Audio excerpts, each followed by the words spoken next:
In the ever-evolving landscape of scientific research and exploration, humanity's brightest minds continue to push the boundaries at a rate faster than ever before. So far, this year, 2024, unless you're watching in the future, in which case, hello future you, has seen no exception. And while we're only a few months into this year, there have already been several fascinating discoveries from a wide variety of fields. Today we're going to talk about 5 of them, so let's go.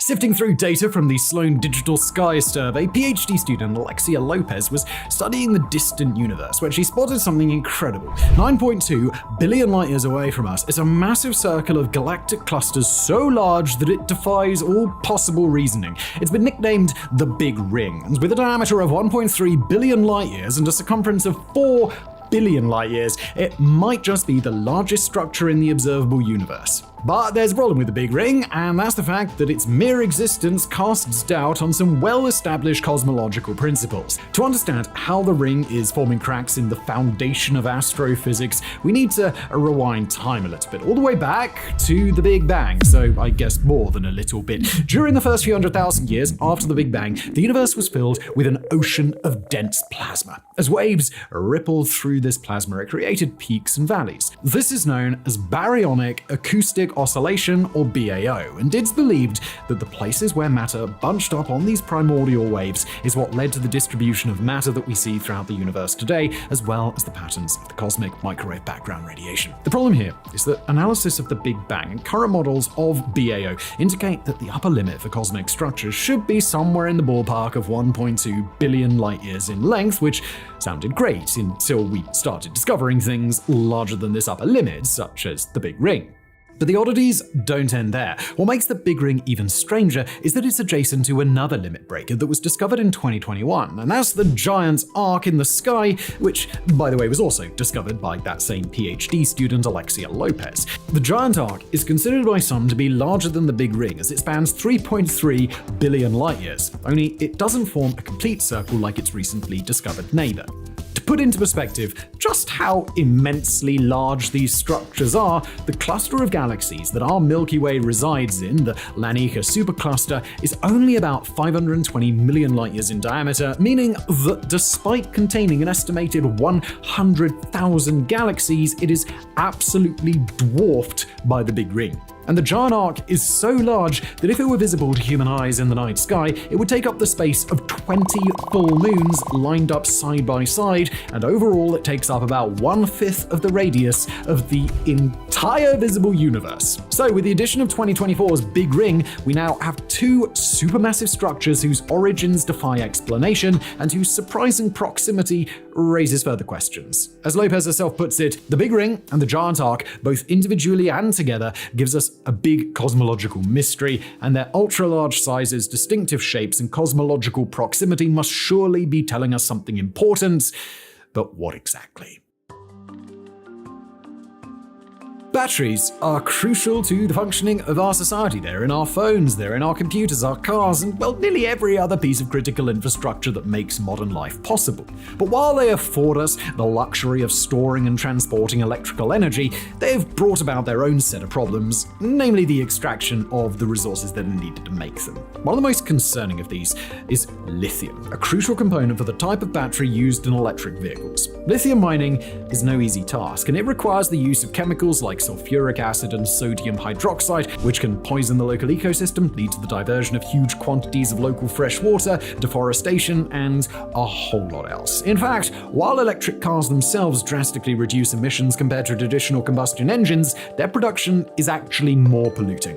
On top of this, lithium sources aren't endless, and like with any other resource, eventually the cost of lithium extraction is going to climb as newer methods are needed to reach deeper or more challenging reserves. Alongside lithium-ion batteries are several other types with various uses around the world, such as alkaline, lead-acid, and nickel-cadmium, all of which come with their own advantages and disadvantages. All of this is why finding a more sustainable or cheaper resource for batteries would have far-reaching benefits for the world, and also the future of things like mobile devices, transportation, and the efficiency of solar panels.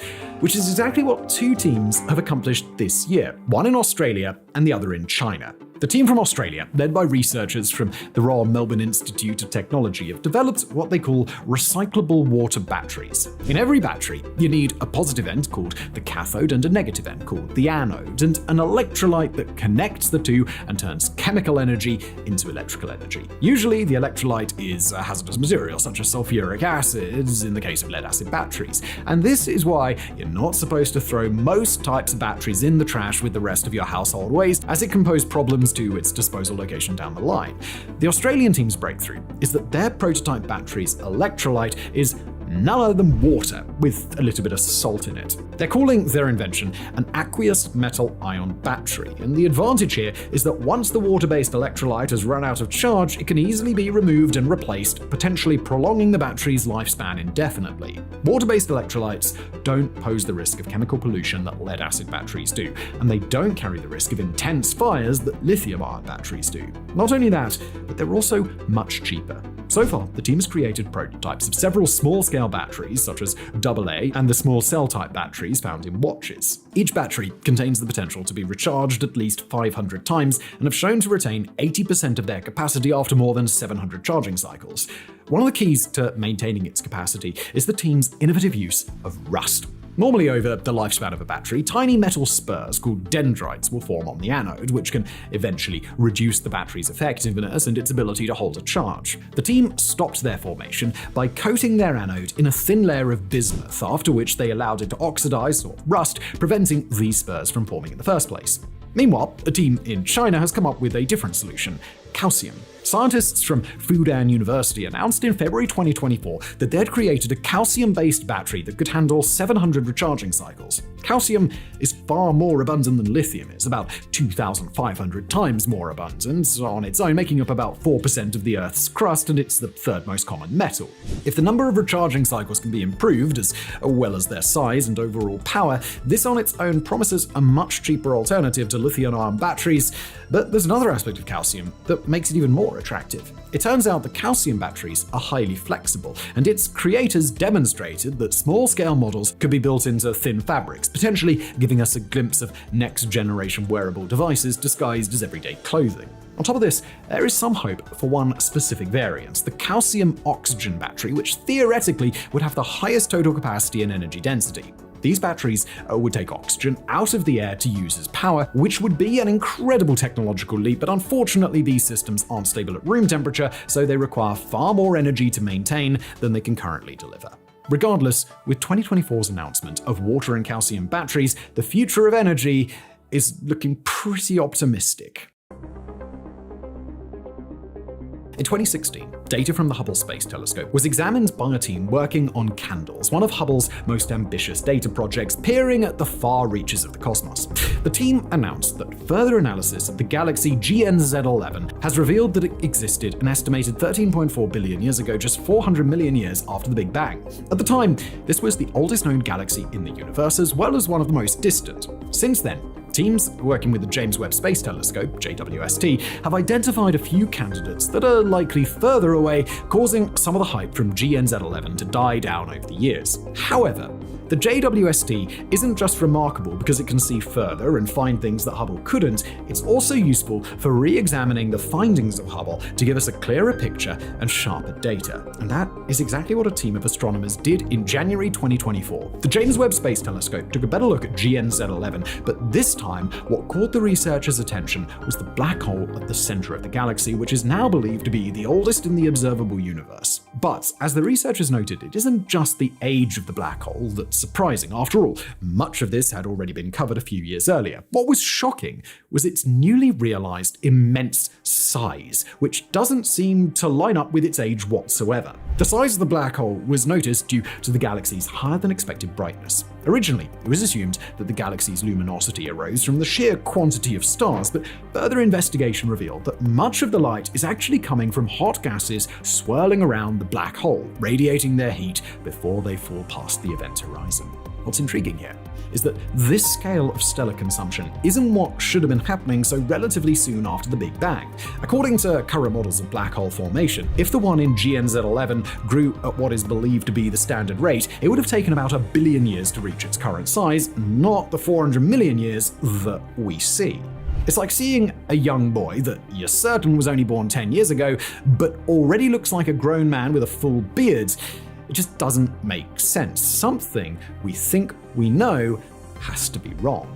This can mean a few things. Perhaps black holes in the early universe grew at a faster rate than those today, or maybe they simply started out larger, as it's been suggested that some of them may have formed from the collapse of giant gas clouds. It also could mean that our estimates of time overall are incorrect, either for the age of the galaxy in question or for the universe as a whole. Whatever the answer may be, these new findings only add to the puzzling existence of black holes, a mystery that continues to deepen. In 1996, the first ever animal was successfully cloned. This was Dolly the sheep, and her existence was a sign that genetic engineering had the potential to go beyond anybody's wildest dreams. In the 3 decades since then, more than 20 other species have successfully been cloned, including dogs, cats, and even cows. What all of these clones had in common was that they were created using the same technique, somatic cell nuclear transfer, or SCNT.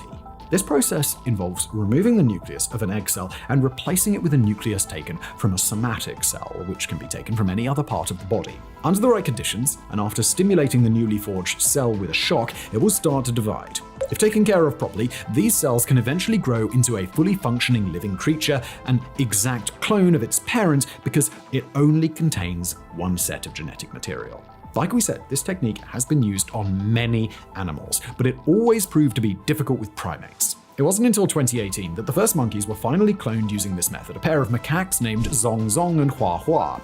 However, while the cloning of macaques was certainly considered progress, the real goal was a rhesus monkey due to their genetic similarities to humans.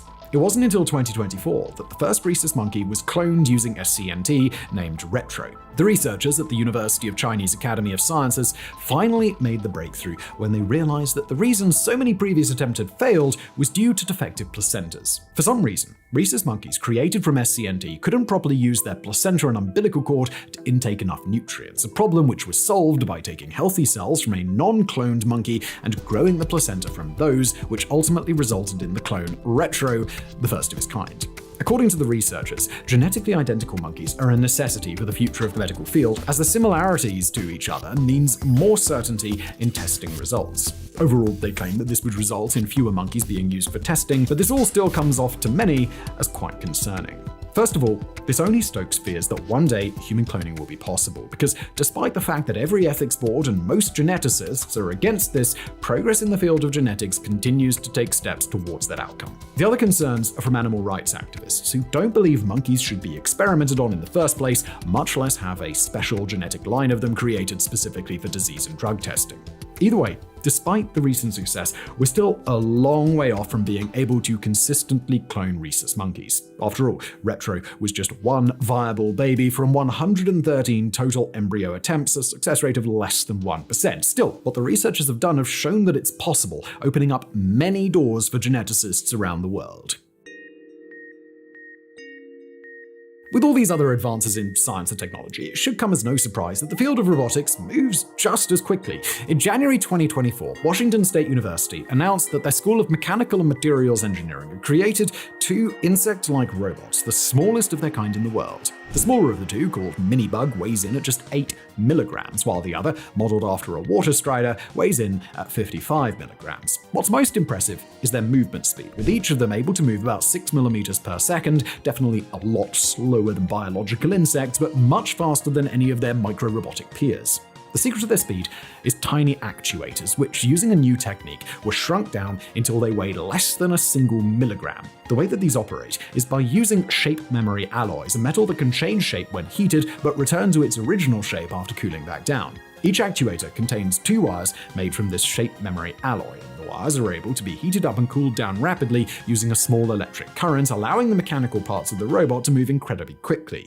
In the case of the water strider, it can flap its fins more than 40 times per second. And the researchers aren't done there. They've spent time studying the insects they've used as models and identified things that make them quicker, which they hope to implement in future iterations. Also on the to-do list is to create a super tiny battery to allow these mini-machines to function without being tethered to a power source. The uses of robots of this size are endless, such as robot-assisted surgery, environmental monitoring, and materials manufacturing. There's also hope that one day swarms of mini-robots like these could be used for artificial pollination in places with plants that are naturally hard to pollinate.